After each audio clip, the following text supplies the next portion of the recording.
Hai guys, ini saya dapat jam tangan Gisok. Sekarang coba kita buka. Kayak apa? Apa ya? Oke. Ini jam tangannya mestinya di sini ya. Oh ya, nih. Keren, kebalik. Warna hitam.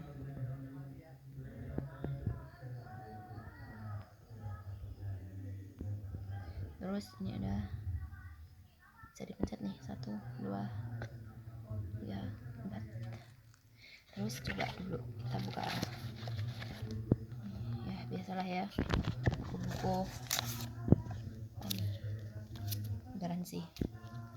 Ini tipenya, oh ini ada nih di sini nih. Tipe GST S100G 1BDR. Terus apa lagi? Apa? Ini coba karet ya. Coba kita pakai. Ini sebenarnya mungkin karena efek cahaya kali ya.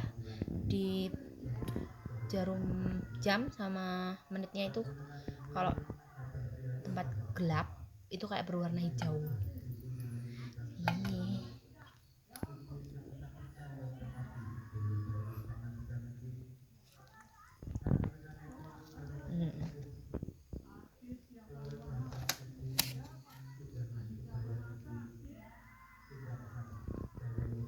Oke, bagus kan ya, cowok gitu kelihatannya.